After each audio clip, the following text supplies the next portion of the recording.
أعوذ بالله من الشيطان الرجيم.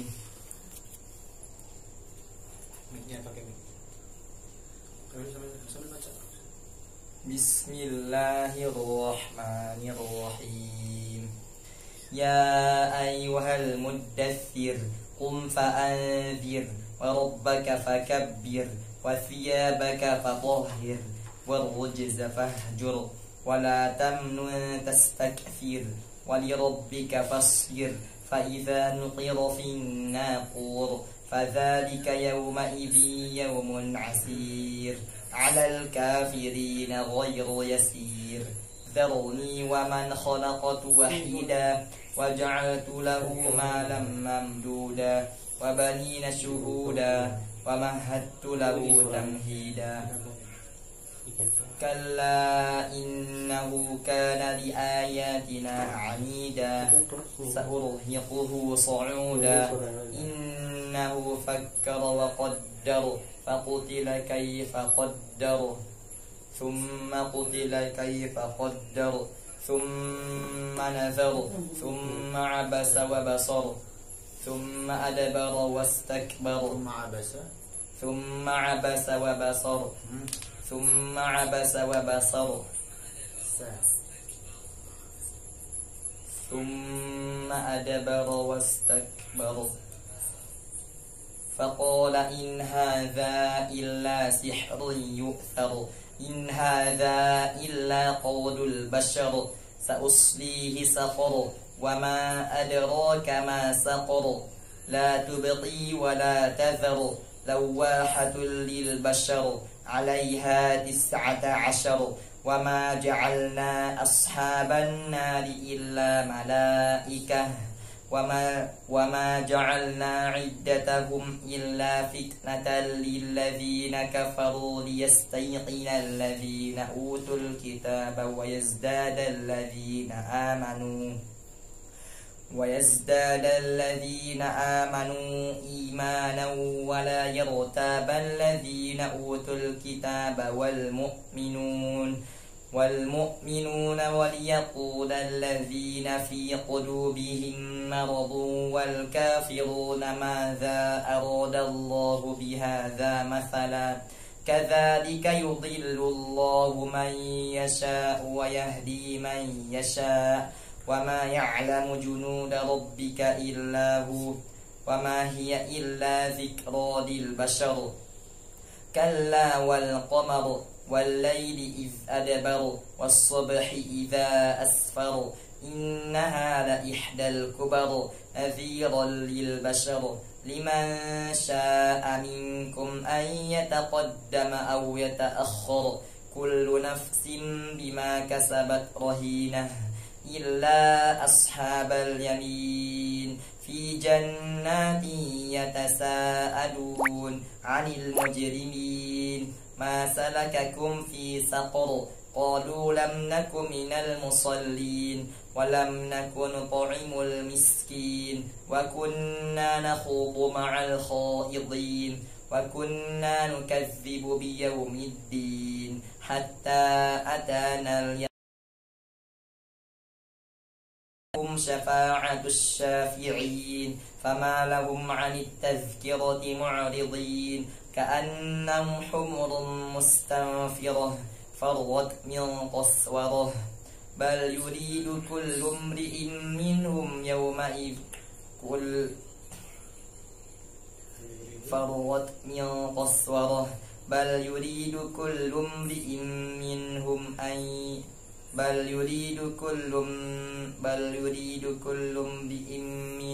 أن يؤتى صحفا منشرة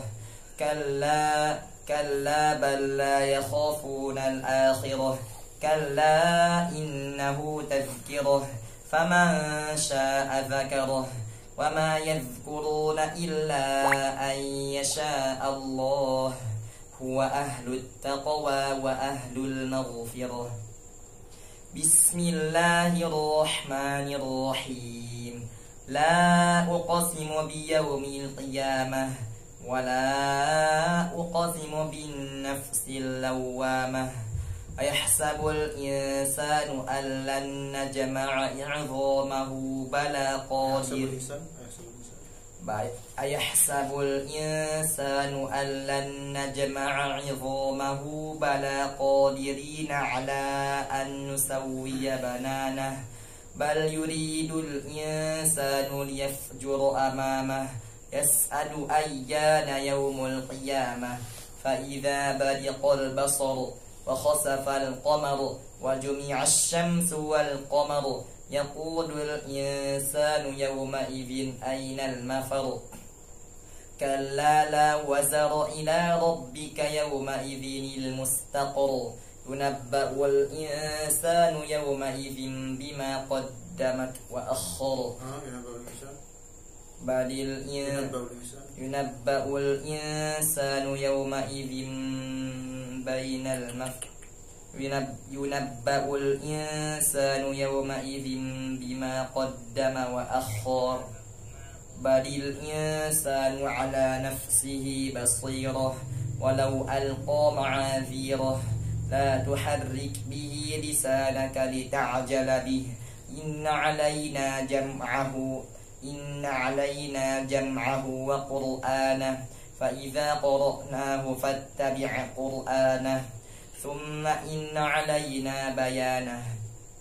كلا بل تحبون العاجلة وتذرون الآخرة وجوه يومئذ ناظرة إلى ربها ناظرة ووجوه يومئذ باسرة تظن أن يفعل بها فاقرة كلا إذا بلغت التراقي وقيل من راق وظن أنه الفراق والتفت الساق بالساق إلى ربك يومئذ المساق فلا صدق ولا صلى ولكن كذب وتولى ثم ذهب إلى أهله يتمطى أولى لك فأولى ثم أولى لك فأولى أيحسب الإنسان أن يترك سدى ألم يكن ثم كان علقة فخلق فسوى فجعل منه الزوجين الذكر والأنثى أليس ذلك بقادر على أن يحيي الموتى بسم الله الرحمن الرحيم هل أتى على الإنسان حين من الدهر لم يكن شيئا مذكورا إنا خلقنا الإنسان من نطفة أمشاج نبتليه فجعلناه سميعا بصيرا إنا هديناه السبيل إما شاكرا وإما كفورا إنا أعتدنا للكافرين سلاسل وأغلالا وسعيرا إن الأبرار يشربون من كأس كان مزاجها كافورا عينا يشرب بها عباد الله يفجرونها تفجيرا يوفون بالنذر ويخافون يوما كان شره مستطيرا ويطعمون الطعام على حبه مسكينا ويتيما وأسيرا إنما نطعمكم لوجه الله لا نريد منكم جزاء ولا شكورا إنا نخاف من ربنا يوما عبوسا قمطريرا فوقاهم الله شر ذلك اليوم ولقاهم نضرة وسرورا وجزاهم بما صبروا جنة وحريرا متكئين فيها على الأرائك لا يرون فيها شمسا ولا زمهريرا ودانية عليهم ظلالها وذللت قطوفها تذليلا ويطاف عليهم بآلية من فضة وأكواب كانت قوارير من فضة قدروها تقديرا ويسقون فيها كأسا كان مزاجها زنجبيلا عينا فيها تسمى سلسبيلا ويطوف عليهم ولدان مخلدون إذا رأيتهم حسبتهم لؤلؤا منثورا وإذا رأيت ثم رأيت نعيما وملكا كبيرا عاليهم ثياب سندس خضر واستبرق وحلوا أساور من فضة وسقاهم ربهم شرابا طهورا إن هذا كان لكم جزاء وكان سعيكم مشكورا إنا نحن نزلنا عليك القرآن تنزيلا فاصبر لحكم ربك ولا تطع منهم آثما أو كفورا واذكر اسم ربك بكرة وأصيلا ومن الليل فاسجد له وسبحه ليلا طويلا إن هؤلاء يحبون العاجلة ويذرون وراءهم يوما ثقيلا نحن خلقناهم وشددنا أسرهم وإذا شئنا بدلنا أمثالهم تبديلا إن هذه تذكرة فمن شاء اتخذ إلى ربه سبيلا وما تشاءون إلا أن يشاء الله إن الله كان عليما حكيما يدخل من يشاء في رحمته والظالمين أعد لهم عذابا أليما بسم الله الرحمن الرحيم والمرسلات عرفا فالعاصفات عصفا والناشرات نشرا فالفارقات فرقا فالملقيات ذكرا عذرا أو نذرا إنما توعدون لواقع فإذا النجوم طمست وإذا السماء فرجت وإذا الجبال نصفت وإذا الرسل أقتت لأي يوم أجلت ليوم الفصل وما أدراك ما يوم الفصل ويل يومئذ للمكذبين ألم نهلك الأولين ثم نتبعهم الآخرين كذلك نفعل بالمجرمين ويل يومئذ للمكذبين ألم نخلقكم من ماء مهين فجعلناه في قرار مكين إلى قدر معلوم فقدرنا فنعم القادرون ويل يومئذ للمكذبين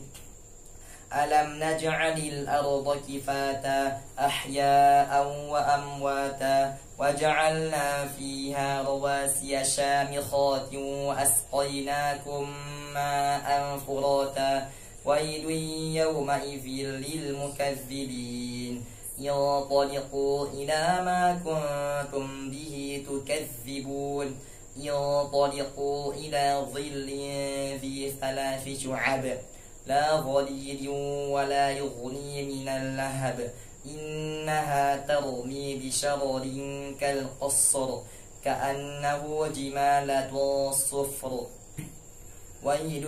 يومئذ للمكذبين هذا يوم لا ينطقون ولا يؤذن لهم فيعتذرون ويل يومئذ للمكذبين هذا يوم الفصل جمعناكم والأولين فإن كان لكم كيد فكيدون ويل يومئذ للمكذبين إنا كذلك نجزي المحسنين إن المتقين في ظلال وعيون وفواكه مما يشتهون كلوا واشربوا هنيئا بما كنتم تعملون إنا كذلك نجزي المحسنين ويل يومئذ للمكذبين كلوا وتمتعوا قليلا إنكم مجرمون ويل يومئذ للمكذبين وإذا قيل لهم اركعوا لا يركعون ويل يومئذ للمكذبين فبأي حديث بعده يؤمنون بسم الله الرحمن الرحيم عما يتساءلون عن النبأ العظيم الذي هم فيه مختلفون كلا سيعلمون ثم كلا سيعلمون ألم نجعل الأرض مهادا والجبال أوتادا وخلقناكم أزواجا وجعلنا نومكم سباتا وجعلنا الليل لباسا وجعلنا النهار معاشا وبنينا فوقكم سبعا شدادا وجعلنا سراجا وهاجا وأنزلنا من المعصرات ماء ثجاجا لنخرج به حبا ونباتا وجنات ألفافا إن يوم الفصل كان ميقاتا يوم ينفخ في الصور فتأتون أفواجا وفتحت السماء فكانت أبوابا وسيرت الجبال فكانت سرابا إن جهنم كانت مرصادا للطاغين مآبا لابثين فيها أحقابا لا يذوقون فيها بردا ولا شرابا إلا حميما وغساقا جزاء وفاقا إنهم كانوا لا يرجون حسابا وكذبوا بآياتنا كذابا وكل شيء أحصيناه كتابا فذوقوا فلن نزيدكم إلا عذابا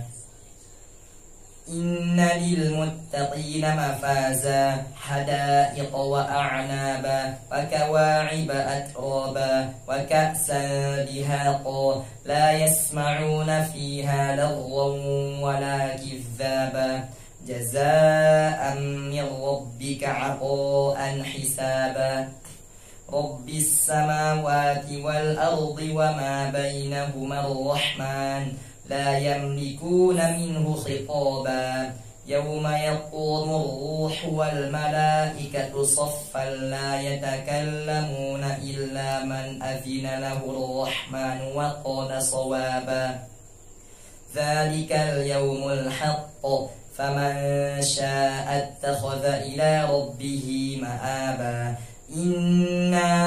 أنذرناكم عذابا قريبا يوم ينظر المرء ما قدمت يداه ويقول الكافر يا ليتني كنت ترابا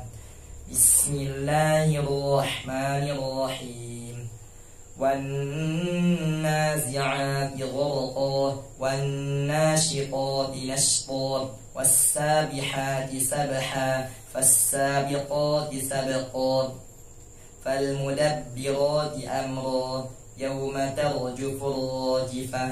تتبعها الرادفة قلوب يومئذ واجفة أبصارها خاشعة يقولون أئنا لمردودون في الحافرة أئذا كنا عظاما نخرة قالوا تلك إذا كرة خاسرة فإنما هي زجرة واحدة فإذا هم بالساهرة هل أتاك حديث موسى إذ ناداه ربه بالوادي المقدس طوى اذهب إلى فرعون إنه طغى فقل هل لك إلى أن تزكى وأهديك إلى ربك فتخشى فأراه الآية الكبرى فكذب وعصى ثم أدبر يسعى فحشر فنادى فقال أنا ربكم الأعلى فأخذه الله نكال الآخرة والأولى إن في ذلك لعبرة لمن يخشى أأنتم أشد خلقا أم السماء بناها رفع سمكها فسواها وأغطش ليلها وأخرج ضحاها وأغطش ليلها وأخرج ضحاها والأرض بعد ذلك دحاها أخرج منها ماءها ومرعاها والجبال أرساها متاعا لكم ولأنعامكم فإذا جاءت الطامة الكبرى يوم يتذكر الإنسان ما سعى وبرزت الجحيم لمن يرى فحياة الدنيا فإن الجحيم هي المأوى وأما من خاف مقام ربه ونهى النفس عن الهوى فإن الجنة هي المأوى يسألونك عن الساعة أيان مرساها فيما أنت من ذكرها إلى ربك منتهاها إنما أنت منذر من يخشاها كأنهم يوم يرونها لم يلبثوا إلا عشية أو ضحاها بسم الله الرحمن الرحيم عبس وتولى أن جاءه الأعمى وما يدريك لعله يزكى أو يذكر فتنفعه الذكرى أما من استغنى فأنت له تصدى وما عليك ألا يزكى وأما من جاءك يسعى وهو يخشى فأنت عنه تلهى كلا إنها تذكرة فمن شاء ذكره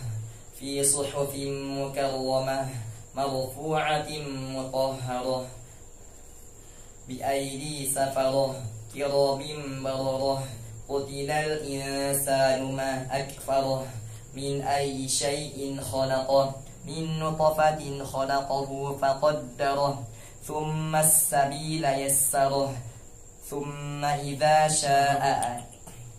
ثم السبيل يسره ثم أماته فأقبره ثم إذا شاء أنشره كلا لما يقض ما أمره فلينظر الإنسان إلى طعامه أنا صببنا الماء صبا ثم شققنا الأرض شقا فأنبتنا فيها حبا وعنبا وقضبا وزيتونا ونخلا وحدائق غلبا وفاكهة وأبا متاعا لكم ولأنعامكم فإذا جاءت الصاخة يوم يفر المرء من أخيه وأمه وأبيه وصاحبته وبنيه لكل امرئ منهم يومئذ شأن يغنيه وجوه يومئذ مسفرة ضاحكة مستبشرة ووجوه يومئذ عليها غبرة ترهقها قترة أولئك هم الكفرة الفجرة بسم الله الرحمن الرحيم إذا الشمس كورت وإذا النجوم انكدرت وإذا الجبال سيرت وإذا العشار عطلت وإذا الوحوش حشرت وإذا البحار سجرت وإذا النفوس زوجت وإذا الموءودة سئلت بأي ذنب قتلت وإذا الصحف نشرت وإذا السماء كشطت وإذا الجحيم سعرت فإذا الجنة أزلفت علمت نفس ما أحضرت فلا أقسم بالخنس الجوار الكنس والليل إذا عسعس والصبح إذا تنفس إنه لقول رسول كريم ذي قوة عند ذي العرش مكين مطاع ثم أمين وما صاحبكم بمجنون ولقد رآه بالأفق المبين وما هو على الغيب بضنين وما هو بقول الشيطان الرجيم فأين تذهبون إن هو إلا ذكر للعالمين لمن شاء منكم أن يستقيم وما تشاءون إلا أن يشاء الله رب العالمين بسم الله الرحمن الرحيم إذا السماء انفطرت وإذا الكواكب انتثرت وإذا البحار فجرت وإذا القبور بعثرت علمت نفس ما قدمت وأخرت يا أيها الإنسان ما غرك بربك الكريم الذي خلقك فسواك فعدلك في أي صورة ما شاء ركبك كلا بل تكذبون بالدين وإن عليكم لحافظين كراما كاتبين يعلمون ما تفعلون إن الأبرار لفي نعيم إن الأبرار لفي نعيم وإن الفجار لفي جحيم يصلونها يوم الدين وما هم عنها بغائبين وما أدراك ما يوم الدين ثم ما أدراك ما يوم الدين بسم الله الرحمن الرحيم ويل للمطففين ثم ما أدراك ما يوم الدين يوم لا تملك نفس لنفس شيئا والأمر يومئذ لله بسم الله الرحمن الرحيم ويل للمطففين الذين إذا اكتالوا على الناس يستوفون وإذا كالوهم أو وزنوهم يخسرون ألا يظن أولئك أنهم مبعوثون ليوم عظيم يوم يقوم الناس لرب العالمين كلا إن كتاب الفجار لفي سجين وما أدراك ما سجين كتاب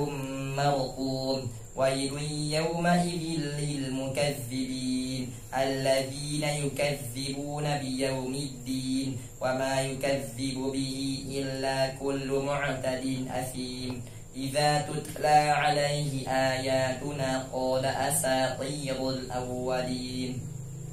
كلا بل ران على قلوبهم ما كانوا يكسبون كلا إنهم عن ربهم يومئذ لمحجوبون ثم إنهم لصالو الجحيم ثم يقال هذا الذي كنتم به تكذبون كلا إن كتاب الأبرار لفي عليين وما أدراك ما عليون كتاب مرقوم يشهده المقربون إن الأبرار لفي نعيم على الأرائك ينظرون تعرف في وجوههم نضرة النعيم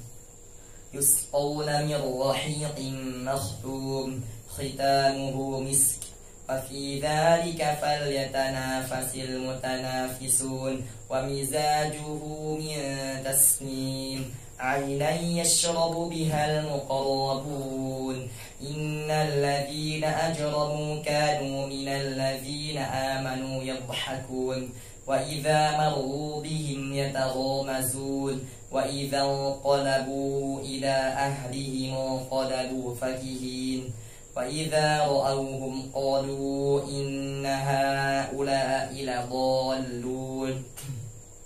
وما أرسلوا عليهم حافظين فاليوم الذين آمنوا من الكفار يضحكون على الأرائك ينظرون هل ثوب الكفار ما كانوا يفعلون بسم الله الرحمن الرحيم إذا السماء انشقت وأذنت لربها وحقت وإذا الأرض مدت وألقت ما فيها وتخلت وأذنت لربها وحقت يا أيها الإنسان إنك كادح إلى ربك كدحا فملاقيه فأما من أوتي كتابه بيمينه فسوف يحاسب حسابا يسيرا وينقلب إلى أهله مسرورا إنه ظن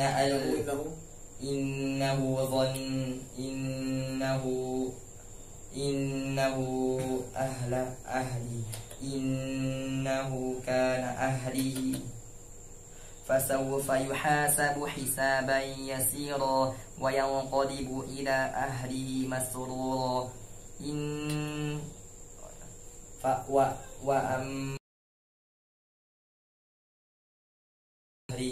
فسوف يدعو ثبورا ويصلى سعيرا إنه كان في أهله مسرورا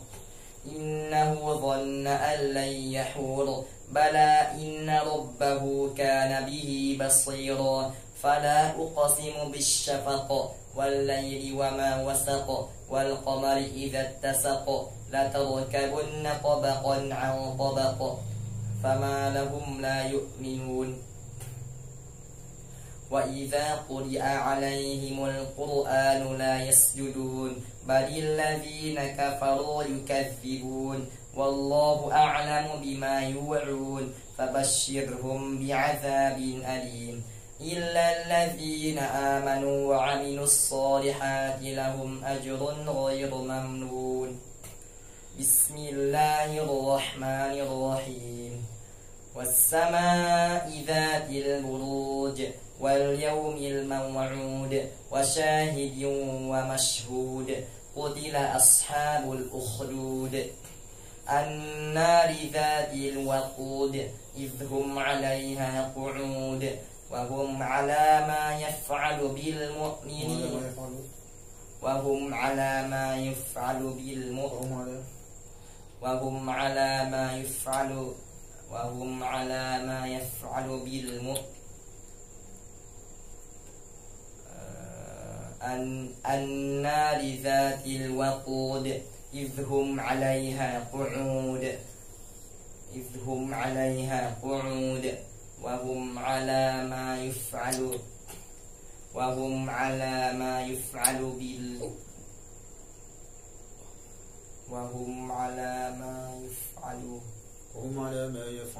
بالمؤمنين شهود وهم على ما يفعل يا وليس يا وهم على ما يفعل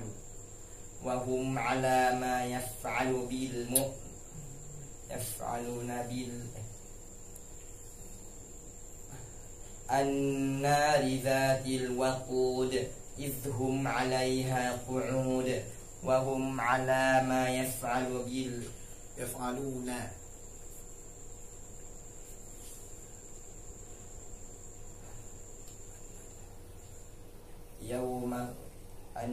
النار ذات الوقود إذ هم عليها قعود وهم على ما يفعلون بالمؤمنين شهود وما نقموا منهم إلا أن يؤمنوا بالله العزيز الحميد الذي له ملك السماوات والأرض والله على كل شيء شهيد إن الذين فتنوا المؤمنين والمؤمنات ثم لم يتوبوا فلهم عذاب جهنم ولهم عذاب الحريق إن الذين آمنوا وعملوا الصالحات لهم جنات تجري من تحتها الأنهار ذلك الفوز الكبير إن بطش ربك لشديد إنه هو يبدئ ويعيد وهو الغفور الودود ذو العرش المجيد فعال لما يريد هل أتاك حديث الجنود فرعون وثمود بل الذين كفروا في تكذيب والله من ورائهم محيط بل هو قرآن مجيد في لوح محفوظ بسم الله الرحمن الرحيم والسماء والطارق وما أدراك ما الطارق النجم الثاقب إن كل نفس لما عليها حافظ فلينظر الإنسان مما خلق من ماء دافق يخرج من بين الصلب والترائب إنه على رجعه لقادر يوم تبلى السرائر فما له من قوة ولا ناصر والسماء ذات الرجع والأرض ذات الصلع إنه لقول فصل وما هو بالهزل إنهم يكيدون كيدا وأكيد كيدا فمهل الكافرين أمهلهم رويدا بسم الله الرحمن الرحيم سبح اسم ربك الأعلى الذي خلق فسوى والذي قدر فهدى والذي أخرج المرعى فجعله غثاء أحوى سنقرئك فلا تنسى إلا ما شاء الله إنه يعلم الجهر وما يخفى ونيسرك لليسرى فذكر إن نفعت الذكرى سيذكر من يخشى ويتجنبها الأشقى الذي يصلى النار الكبرى ثم لا يموت فيها ولا يحيا قد أفلح من تزكى وذكر اسم ربه فصلى بل تؤثرون الحياة الدنيا والآخرة خير وأبقى إن هذا لفي الصحف موسى بسم الله الرحمن الرحيم هل أتاك حديث الغاشية وجوه يومئذ خاشعة عاملة ناصبة تصلى نارا حامية تسقى من عين آنية ليس لهم طعام إلا من ضريع لا يسمن ولا يغني من جوع وجوه يومئذ ناعمة لسعيها راضية في جنة عالية قطوفها لا تسمع فيها لاغية فيها عين جارية فيها سرور مرفوعة لا تسمع فيها لاغية فيها عين جارية فيها سرور مرفوعة وأكواب موضوعة ونمارق مصفوفة وزرابي مبثوثة أفلا ينظرون إلى الإبل كيف خلقت وإلى السماء كيف رفعت وإلى الجبال كيف نصبت وإلى الأرض كيف سطحت فذكر إنما أنت مذكر لست عليهم بمسيطر إلا من تولى وكفر فيعذبه الله العذاب الأكبر إن إلينا إيابهم ثم إن علينا حسابهم بسم الله الرحمن الرحيم والفجر وليال عشر والشفع والوتر والليل إذا يسر هل في ذلك قسم لذي حجر ألم تر كيف فعل ربك بعاد إرم ذات العماد التي لم يخلق مثلها في البلاد وثمود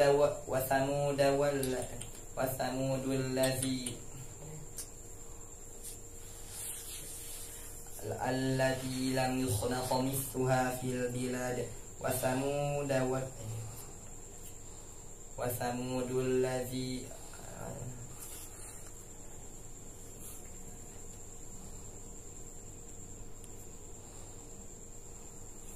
التي لم يخلق مثلها في البلاد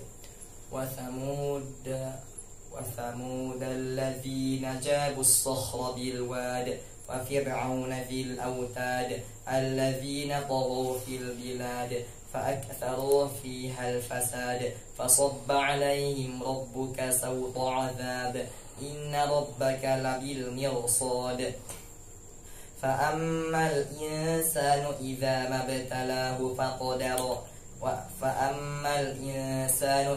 ما ابتلاه ربه فأكرمه ونعمه فيقول ربي أكرمن وأما إذا ما ابتلاه فقدر عليه رزقه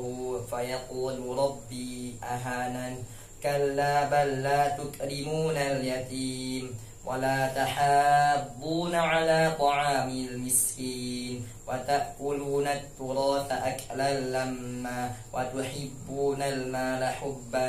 جما كلا إذا دكت الأرض دكا دكا وجاء ربك والملك صفا صفا وجيء يومئذ بجهنم يومئذ يتذكر الإنسان وأنى له الذكرى يقول يا ليتني قدمت لحياتي فيومئذ لا يعذب عذابه أحد ولا يوثق وثاقه أحد يا أيتها النفس المطمئنة ارجعي إلى ربك راضية مرضية فادخلي في عبادي وادخلي جنتي بسم الله الرحمن الرحيم لا أقسم بهذا البلد وأنت حل بهذا البلد ووالد وما ولد لقد خلقنا الإنسان في كبد أيحسب أن لن يقدر عليه أحد يقول أهلكت مالا لبدا أيحسب أن لم يره أحد ألم نجعل له عينين ولسانا وشفتين وهديناه النجدين فلاقتحم العقبة وما أدراك ما العقبة فك رقبة أو إطعام في يوم ذي مسغبة يتيما ذا مقربة أو مسكينا ذا متربة ثم كان من الذين آمنوا وتواصوا بالصبر وتواصوا بالمرحمة أولئك أصحاب الميمنة والذين كفروا بآياتنا هم أصحاب المشأمة عليهم نار مؤصدة بسم الله الرحمن الرحيم والشمس وضحاها والقمر إذا تلاها والليل إذا يغشاها والنهار إذا والشمس وضحاها والشمس وضحاها والقمر إذا تلاها والنهار إذا جلاها والليل إذا يغشى والليل إذا يغشاها والليل إذا يغشاها والسماء رفعها والسماء طهاها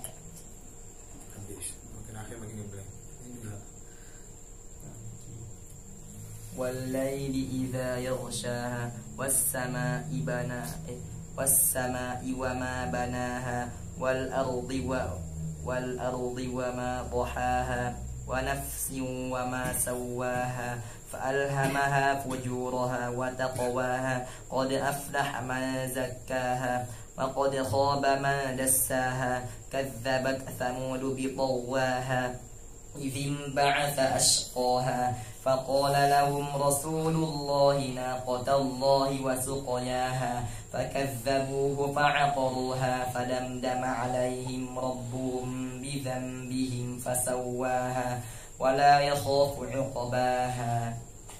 بسم الله الرحمن الرحيم والليل إذا يغشى والنهار إذا تجلى وما خلق الذكر والأنثى إن سعيكم لشتى فأما من أعطى واتقى وصدق بالحسنى فسنيسره لليسرى وأما من بخل واستغنى وكذب بالحسنى فسنيسره للعسرى وما يغني عنه ماله إذا تردى إن علينا للهدى وإن لنا للآخرة والأولى فأنذرتكم نارا تلظى لا يصلاها إلا الأشقى الذي كذب وتولى وسيجنبها الأتقى الذي يؤتي ماله يتزكى وما لأحد عنده من نعمة تجزى إلا ابتغاء وجه ربه الأعلى ولسوف يرضى بسم الله الرحمن الرحيم والضحى والليل إذا سجى ما ودعك ربك وما قلى وللآخرة خير لك من الأولى ولسوف يعطيك ربك فترضى ألم يجدك يتيما فآوى ووجدك ضالا فهدى ووجدك عائلا فأغنى فأما اليتيم فلا تقهر وأما السائل فلا تنهر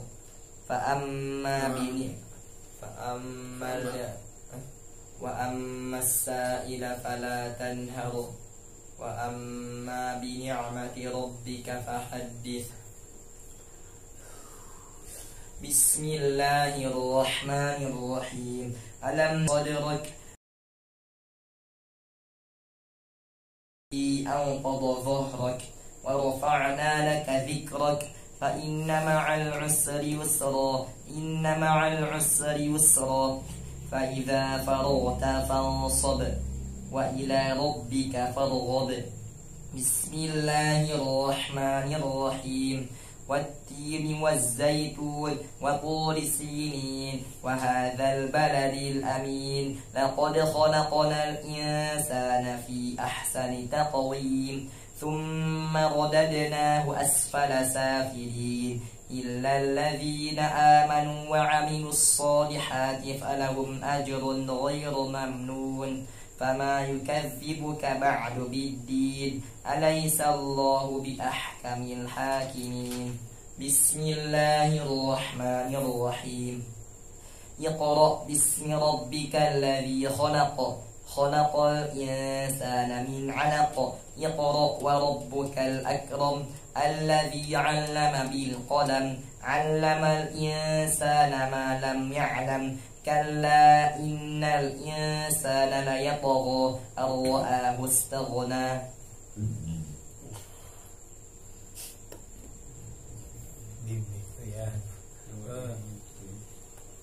أن رآه استغنى كلا إن الإنسان ليطغى أن رآه استغنى وأن ثم إن إلى ربك الرجعى أرأيت الذي ينهى عبدا إذا صلى أرأيت إن كان على الهدى أو أمر بالتقوى أرأيت إن كذب وتولى ألم يعلم بأن الله يرى كلا لئن لم ينته لنسفعا بالناصية ناصية كاذبة خاطئة فليدع ناديه سندع الزبانية كلا لا تطعه واسجد واقترب بسم الله الرحمن الرحيم إنا أنزلناه في ليلة القدر وما أدراك ما ليلة القدر ليلة القدر خير من 1000 شهر تنزل الملائكة والروح فيها بإذن ربهم من كل أمر سلام هي حتى مطلع الفجر بسم الله الرحمن الرحيم لم يكن الذين كفروا من أهل الكتاب ولا المشركين لم يكن الذين كفروا من أهل الكتاب والمشركين منفكين حتى تأتيهم البينة رسول من الله يتلو صحفا مطهرة فيها كتب قيمة وما تفرق الذين أوتوا الكتاب إلا من بعد ما جاءهم وما تفرق الذين أوتوا الكتاب إلا من بعد ما جاءتهم البينة وما أمروا إلا ليعبدوا الله مخلصين له الدين حنفاء ويقيموا الصلاة ويؤتوا الزكاة وذلك دين القيمة إن الذين كفروا من أهل الكتاب والمشركين في نار جهنم خالدين فيها أولئك هم شر البرية إن الذين آمنوا وعملوا الصالحات أولئك هم خير البرية جزاؤهم عند ربهم جنات عدن تجري من تحتها الأنهار خالدين فيها أبدا رضي الله عنهم ورضوا عنه ذلك لمن خشي ربه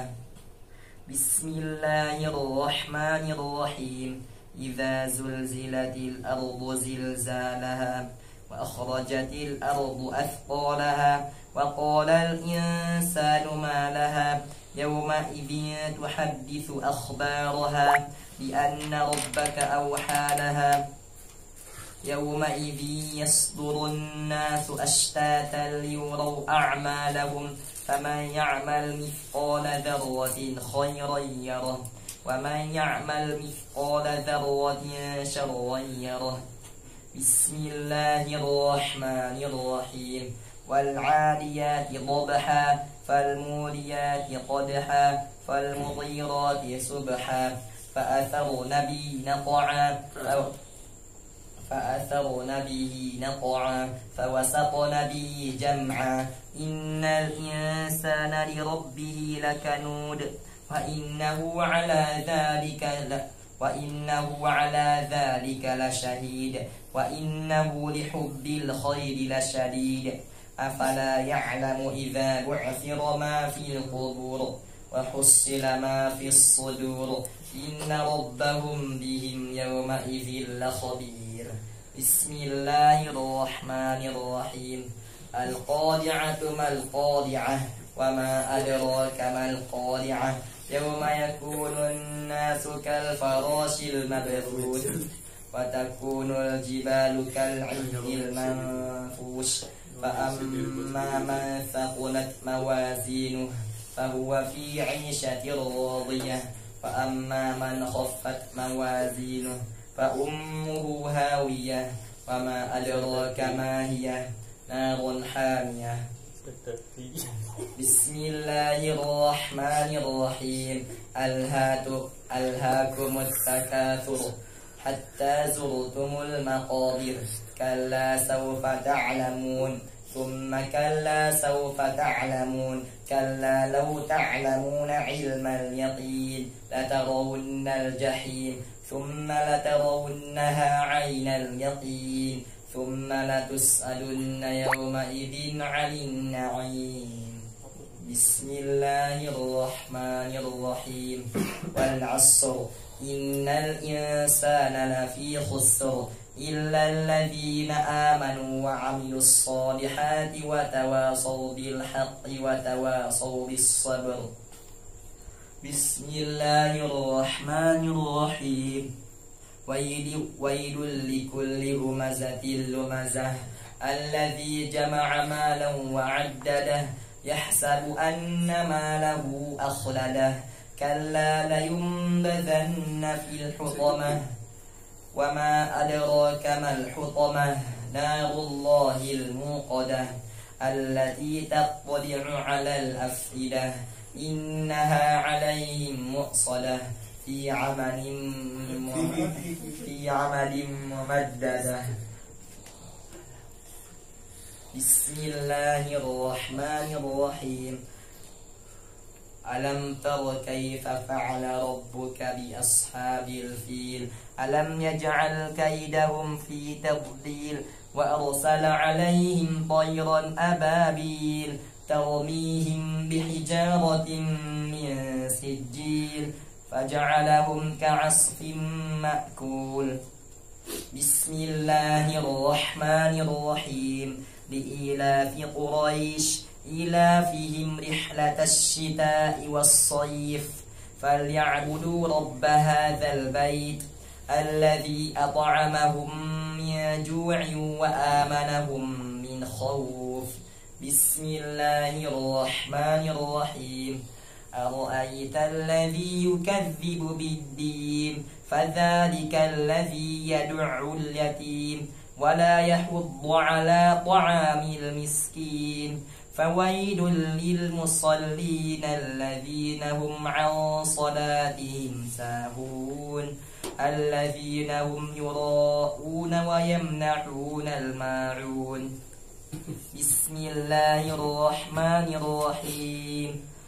إنا أعطيناك الكوثر فصل لربك وانحر إن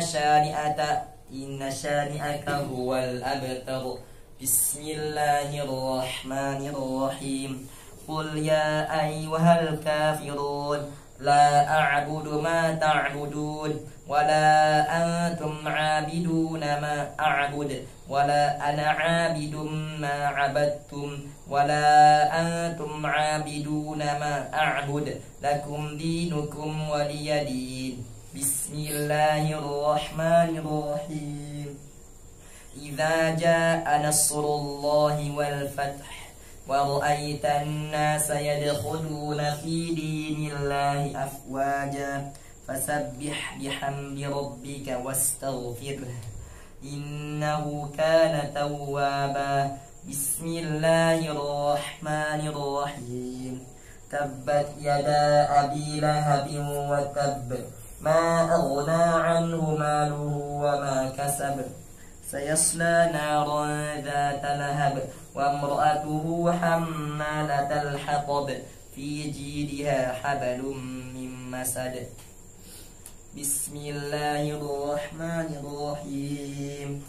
قل هو الله أحد الله الصمد لم يلد ولم يولد ولم يكن له كفوا أحد بسم الله الرحمن الرحيم قل أعوذ برب الفلق من شر ما خلق ومن شر غاسق إذا وقب ومن شر النفاثات في العقد ومن شر حاسد إذا حسد بسم الله الرحمن الرحيم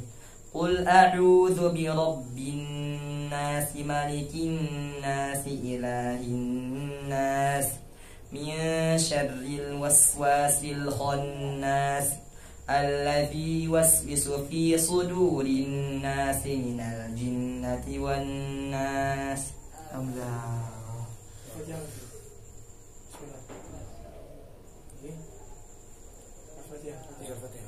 بسم الله الرحمن الرحيم الحمد لله رب العالمين الرحمن الرحيم مالك يوم الدين إياك نعبد وإياك نستعين اهدنا الصراط المستقيم صراط الذين أنعمت عليهم غير المغضوب عليهم ولا الضالين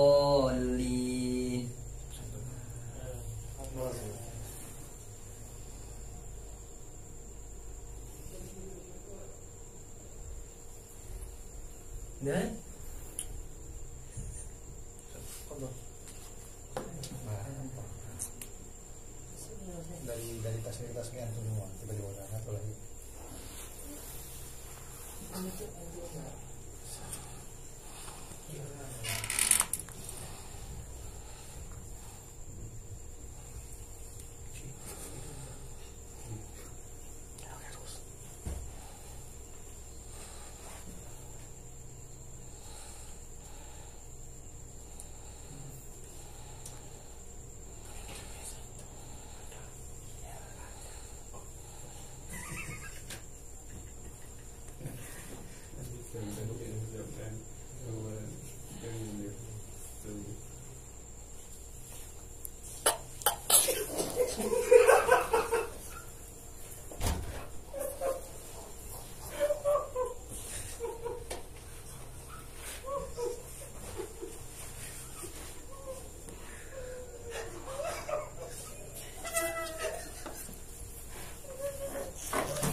close my heart. Is that?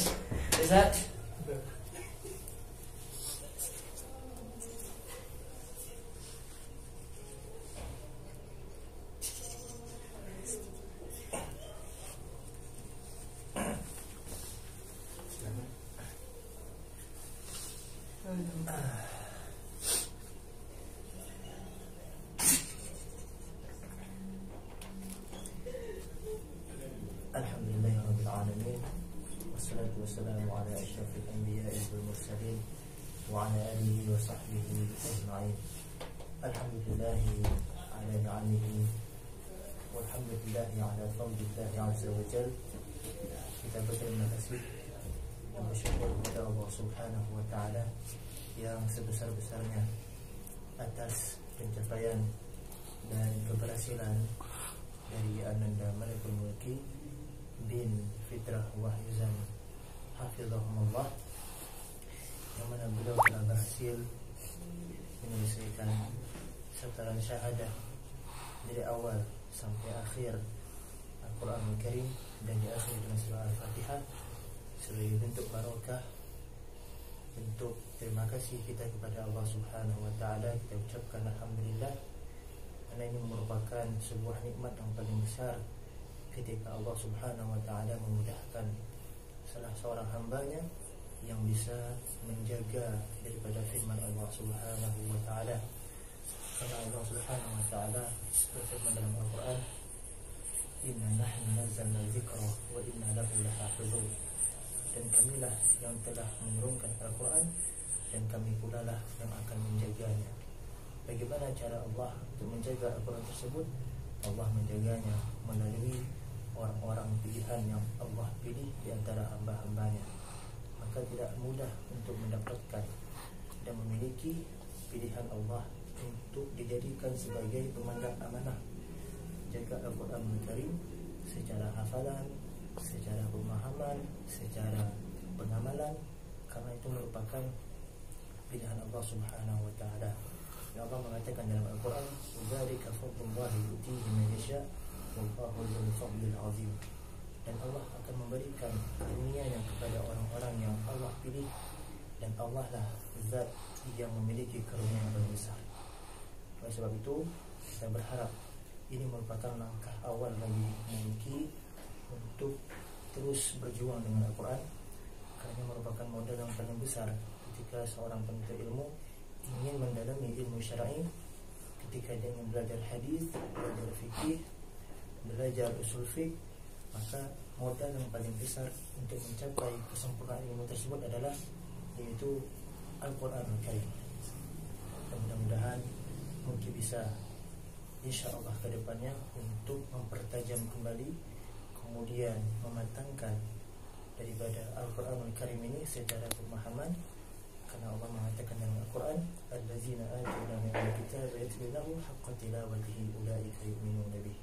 Yaitu orang-orang yang telah Allah berikan Al-Quran pada mereka, kemudian mereka membaca dengan sebaik-baik bacaan, yang maknanya adalah ya'maluna haqqa amalihi. Mereka benar-benar mengamalkan Al-Quran ini dengan sebaik-baik pengamalan. Mereka lah orang-orang yang beriman kepada Allah. Dan juga terakhir, mudah-mudahan Al-Quran ini sebagai pembela kita nantinya. Al-Quran laka wala hujjatun laka wala alaik. Al-Quran itu sebagai hujjah bagi kita, yang akan menjadi syafaat,